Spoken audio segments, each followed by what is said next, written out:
Yan, good morning po. Tayo po ay nandito sa Mamala 2. Yan. Yan, ito po yung mga stingless bees na pinuhagan natin noon. Yan po yung ano. Ito po, oh. Yan. Yan po, yan. Yan, napakadami po niyan. So, ito po ay pag-aari ni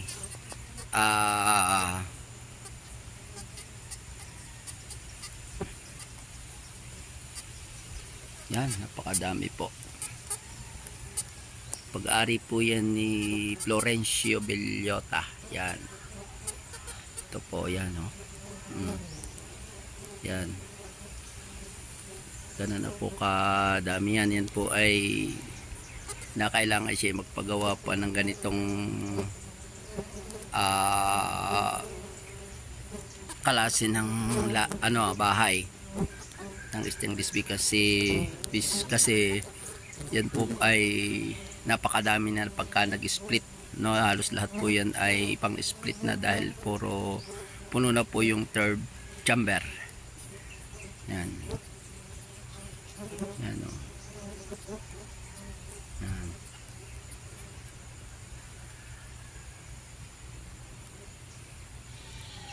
Nakatuwa po yung lugar na ito sapagkat nakasubok na po ako dito na mag-harvest ay nakaka-1 kilo po ang isang hive. Mayroong nakakadalawa pa, no? Kaya napakaganda ng location. Yan.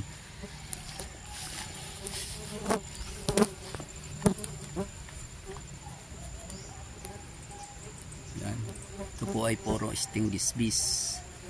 At may ilan po ditong apicerana pero mas nakalalamang po yung stingless bees dito. Yan.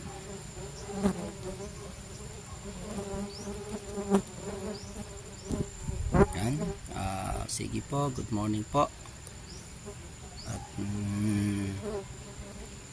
tayo ay papunta na ulit sa Concepcion, Banahaw.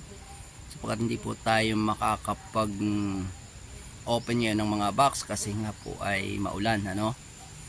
At siguro po mga Enero babalik ako dito para mag-split at nangailangan na po na magpagawa uli si sir ng stand or yung ganitong ori ng yan na klase ng bahay ng stainless bees. Ito po ay pasadya, tubo po yung mga haligi niya, color of yung bubong, no? Yan, magandang umaga po mga ka-bees. At kinalat na lang ni Henry yung kaniyang mga box. Ay ito po ay pwede pa, kinalat na lang, oh.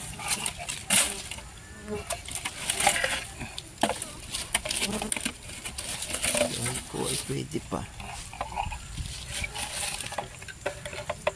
Ay pwede pa po to, oh. Papakuha ko po ito. Yan, napakaluganda po ng lugar, oh. Yan, oh. Yan, napakagubat ang lugar niya.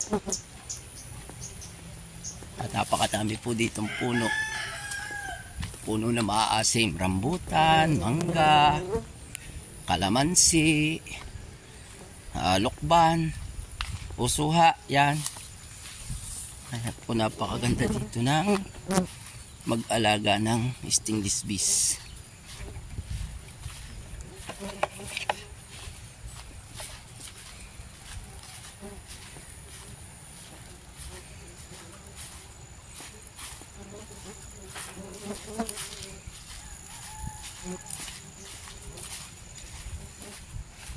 Tinapon mo yung ano. Ito, pwede pa ito. Ha? Abay, ayos pa yan. Magagamit pa yan.